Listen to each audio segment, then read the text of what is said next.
a real maturity out of Killian. I'm wondering, for such a young guy, like where do you see that coming from? Yeah, I think he's, his family, his background. I think being international and some of the experiences he's had certainly have helped. He's been away from home a lot at a younger age. Certainly last year, being in prep school at Brewster Academy, having that year also is helpful because you have all those experiences and you know how you need to conduct yourself, how you need to carry yourself away from home, do your own laundry, get to bed at a certain time, all those things. So his maturity is off the charts. I mean, you see how he carries himself on the court like an older veteran player, but that's what he does, 24 hours a day. That's who he is and what he does every day.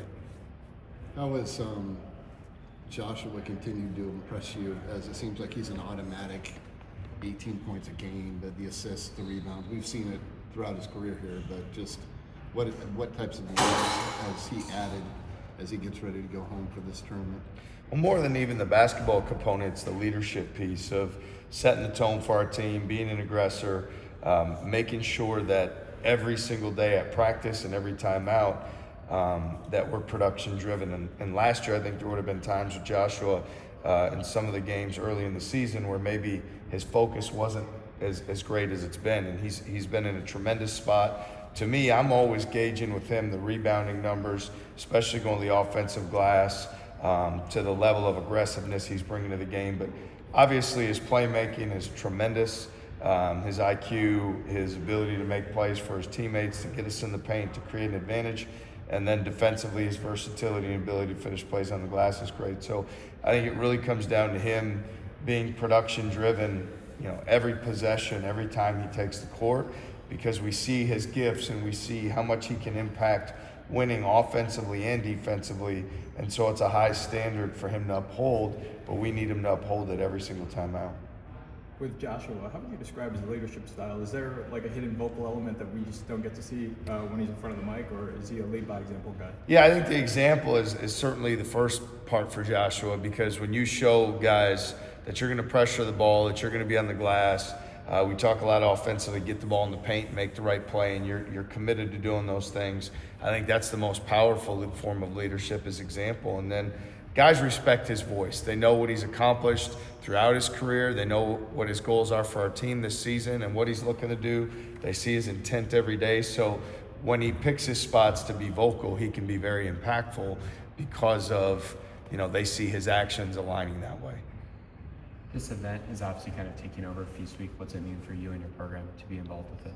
Yeah, it's a tremendous honor to be in the Players Era tournament. There's, certainly they can be very selective on who they allow in and the programs that they allow in. And so to be included among the other programs that are very highly regarded, a lot of respect for the guys that have come before us, the players, the coaches, everybody that's helped to elevate our program to get us to the point where, where we're a team that's in demand for an event like this. What is it about the organizers of this group that makes it such an attractive event for programs like yourself and other top programs who are participating?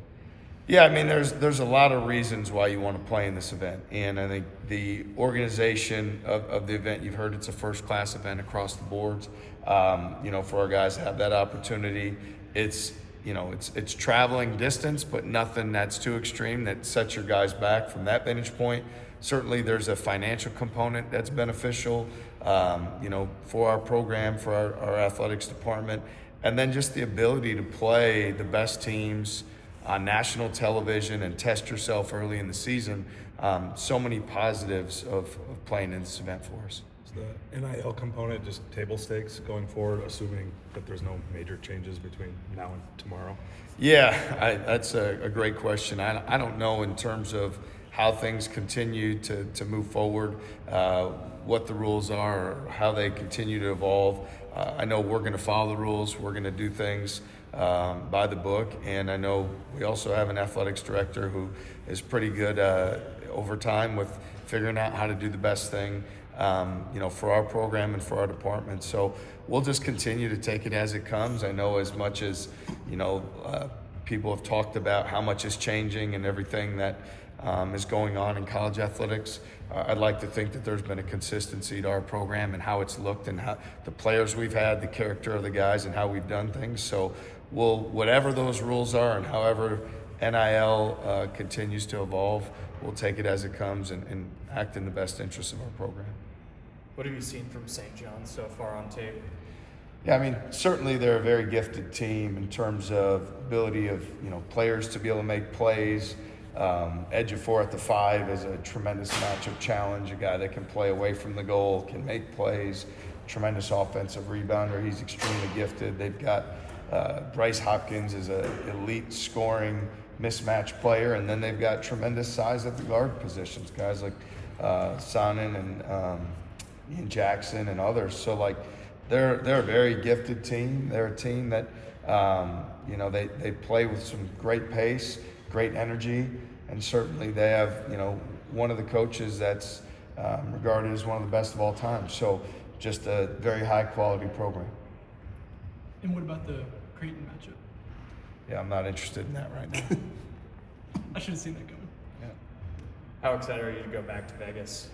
Yeah, I mean, like I said, going to this tournament's great. I mean, it's, when you're in the coaching or when you're the players, it just kind of, the plane lands and you are where you are. So even though I lived there for a few years, it's not like this is a, hey, let's catch up and yuck it up with friends. We're going there for a very specific business interest to play well, to come out with wins, and to do what's best for our program. So great to be there, and the focus is on the games, and that starts with St. John's on Monday.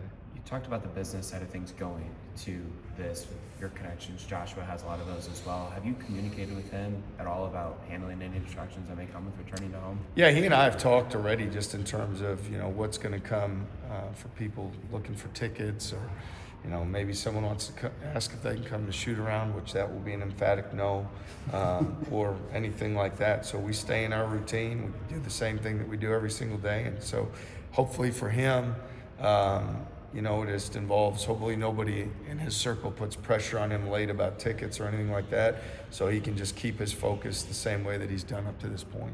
What has Dominic added for you on both ends of the floor, and what would you like to see him do better on both ends? Yeah, Dominic's ability to get into the paint is, it's tremendous. I mean, he gets downhill, he's trying to drive downhill, he's probably trying to go right, and yet keeping him out of there is really hard. So he gives us a dynamic to attack the paint, to draw fouls, to get to the line, to get to the basket. It's an important component for our offense. Defensively, he's got instincts off the ball where he can make plays, get steals, get in the open court. Love to continue to see him guard the basketball with greater conviction, rebound the basketball, because when he gets the rebound and pushes the break, I think that's great. And even offensively, as possessions wear on, continuing to think about, how do I get us back in the paint? How do I attack the paint again? We see what it looks like in transition and in a slow break. Love to continue to see that later in possessions as teams get more spread out as well. Where do you guys feel like you're at with Dominic's, shooting from the free throw line from the field? Yeah, I mean, love to see him, convert more at the foul line for sure. It's something that he works on, and because he gets there at such a high regularity, that's going to be an important factor. And to me, everybody's got to figure out how to be efficient. What are the shots for each individual to be efficient?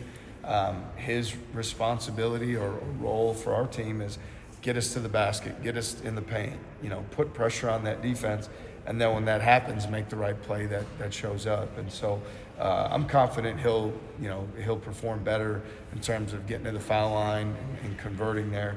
He works on it every day. We see him do it every day, so we'll believe that that's what will happen in the games. Both Eric Mulder and Don Plata seem to be kind of battling it out for minutes at that backup 5 spot. How do you determine which matchups and which situations are right for each player? Yeah, more so I'm looking at energy they bring to practice. I'm not as much one of a, scheme in the game, more so of the habits you build every single day. And so it's challenging those guys to bring tremendous effort and energy. A lot of times that's how I'm determining who gets the first run in the game. And then once you get into the game, it's make it go your way and play well. And for those guys, really the pick and roll defense is a big part of it. Offensive rebounding is a big part of it. And then, helping us facilitate some offense and 5 out. So, but I've been pleased with what both of them brought to the table. And I think, in almost all situations, it's going to be get them both in the game and just see who's having the better night that night. Thanks, TJ. Thank you.